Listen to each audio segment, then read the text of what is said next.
Assalamualaikum warahmatullahi wabarakatuh. Hello students, how are you today? Come back with me with Ustazah Indah. We will learn about English.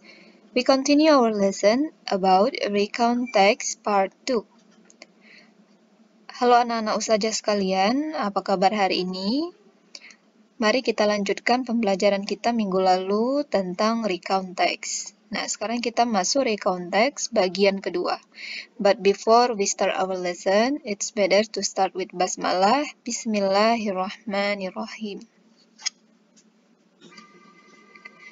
Nah, jadi di sini definisi dari recount text ya.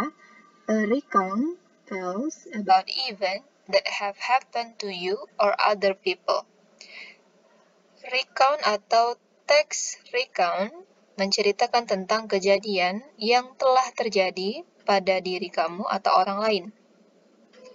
Nah, di sini adalah bagan dari sebuah text recount. Ya. At the beach di sini adalah titel atau judul. A brief name for the experience or event. Judul nama untuk pengalaman atau kejadian. Yang kedua, bagian ini disebut orientation. Nah, orientation ini apa? Tujuannya tells when and where the event began and who was there. Menceritakan kapan dan di mana kejadian itu dimulai atau terjadi dan siapa yang ada di dalam cerita itu. Sebagai contoh nih ya, my friend and I, ini orangnya ya, teman saya dan saya, went to the beach, pergi ke pantai on Saturday, pada hari Sabtu. Jadi ada tokoh, tempat, dan juga waktu. Oke. Bagian yang ketiga disebut dengan event. Nah, event ini tells the event in order they happen. Menjelaskan atau menceritakan suatu kejadian dalam urutan kapan mereka terjadi. Ini contohnya ya. Dari sini hingga kemari biasanya menggunakan conjunction ya, kata penghubung. While we were at the beach, ketika kami berada di pantai, we had a cool swim. Kami berenang dengan baik. After our swim, we built sandcastle. Setelah kami berenang, kami membangun istana pasir. Later, kemudian, it began to rain. Tiba-tiba hujan turun. So we packed up and went home. Jadi kami bersiap-siap dan pergi pulang. Bagian yang keempat adalah reorientation. Nah, di bagian reorientation ini, tells how the experience end. Menjelaskan bagaimana kejadian atau pengalaman itu berakhir. And some thought you may have about it. Dan beberapa pemikiran yang kamu miliki tentang pengalaman kamu. Nah, ini bagian ini ya.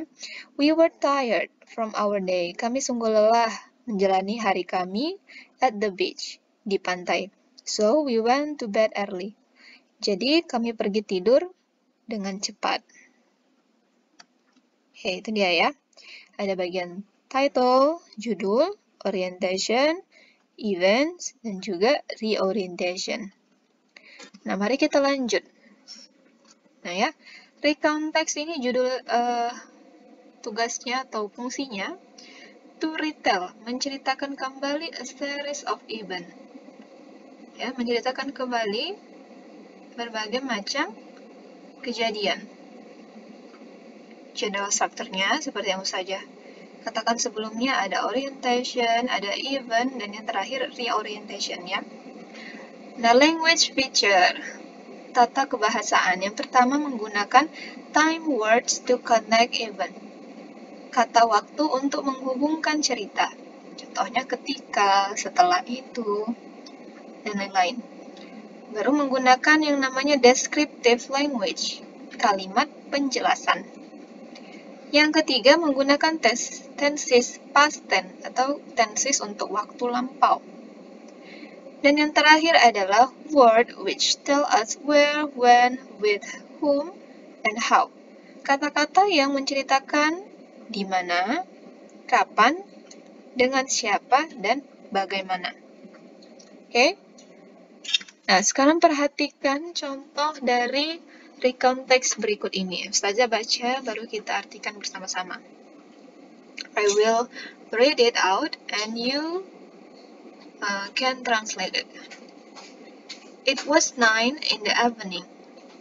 Itu jam 9 malam. I was on my way to my bedroom. Saya bersiap untuk tidur after brushing my teeth, setelah menggosok gigi. As I was passing the living room, ketika saya melewati ruang tamu, I saw my brother. Saya melihat abang saya, Aldo, lying on the floor watching TV. Lagi tiduran di lantai menonton TV. He always did that every night. Dia selalu melakukannya setiap hari, setiap malam. He refused to go to bed and chose to sleep in front of the television. Dia menolak untuk pergi ke kamar dan memilih untuk tidur di depan TV. I decided not to say anything. Saya memutuskan untuk tidak mengatakan apapun and directly went to bed. Dan segera pergi ke kamar. I was half asleep. Saya setengah tidur when I heard a scream from the living room. Ketika saya mendengar teriakan dari ruang tamu. It was about 2 in the morning. Itu sekitar pukul 2 dini hari. I jumped out of bed. Saya melompat dari tempat tidur and rushed toward the voice. Dan pergi berlari ke suara. In the living room, di ruang tamu, I found Aldo crying. Saya menemukan Aldo sedang menangis. His right hand was on his right ear. Tangan kanannya berada di kuping atau telinga kanannya. He said, dia berkata, help, help, help, tolong, tolong, it hurts. Itu sakit. Dan kemudian, he told me, dia berkata kepadaku, that an insect had entered his ear. Bahwa seekor serangga masuk ke telinganya. I was quite sorry for the insect. Saya kasihan pada serangganya. I figure out it was an ant. Saya berpikir kalau itu adalah semut. I imagine how miserable the ant was. Saya membayangkan begitu kasihannya si semut itu. Since Aldo couldn't stop crying, ketika Aldo tidak bisa berhenti menangis, I decided to take him to the hospital. Saya memutuskan untuk membawanya ke rumah sakit. Soon after her arrival, setibanya kami di rumah sakit, a doctor in charge examined Aldo's ear. Dokter yang bertugas memeriksa telinganya Aldo. He then used a pair of pincers to take the insect out. Kemudian dia menggunakan sepasang pinset untuk mengeluarkan serangganya. I was so surprised to see the insect. Saya sangat terkejut melihat insect, serangganya. It wasn't an ant. Itu bukanlah seekor semut. It was a young cockroach. Gosh. Itu adalah seekor kecoa yang masih kecil. Aduh. It was as big as baby's little finger. Kecoa itu sebesar tangan bayi yang kecil. From then on, mulai dari saat itu, Aldo never sleep in front of the television anymore. Aldo tidak pernah tidur lagi di depan televisi. Nah, itu dia ya. Dari paragraf atau teks recount di sini, bisa kalian ketahui bahwa di dalam sini terdapat namanya keterangan waktu, ya, orangnya, keterangan tempat, ya, dan juga urutan kejadian. Ya. Selanjutnya, tenses yang digunakan adalah tenses past tense. Past tense, kejadiannya di waktu lampau. Was, ya.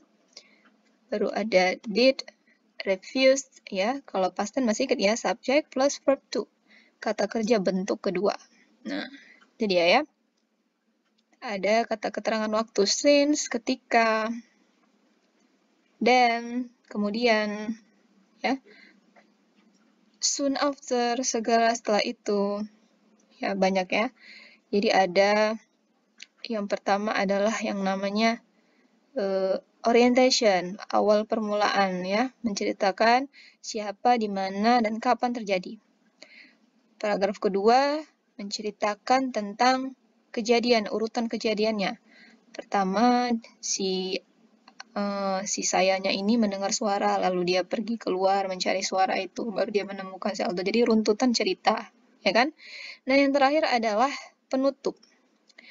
Nah, bagaimana cerita ditutup, ya, dengan pemikirannya si penulis. Nah, ini dia ya.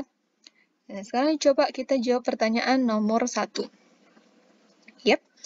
What happened to Aldo? Apa yang terjadi pada si Aldo? A.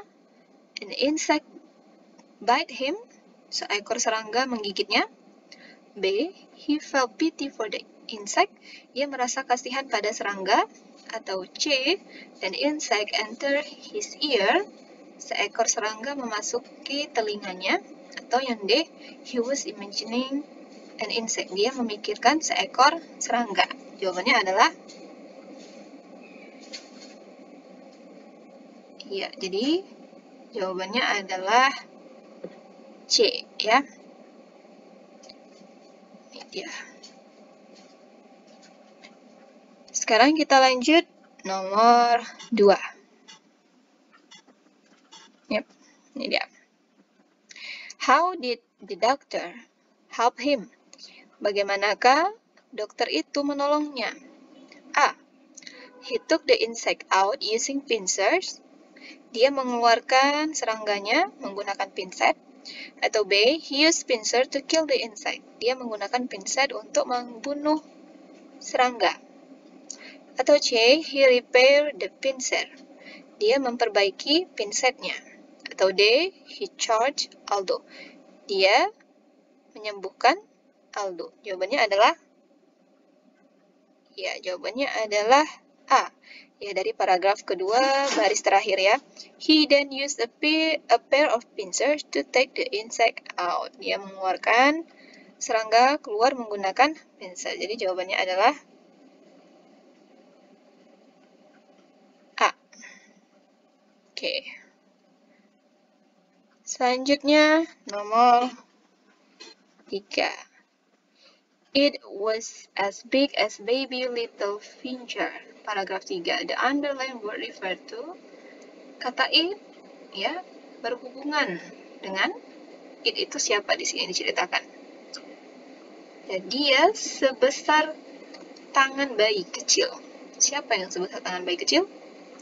Jawabannya adalah C. The young cockroach. Kecoa yang masih bayi itu ya. Jawabannya C. Okay. Number 4.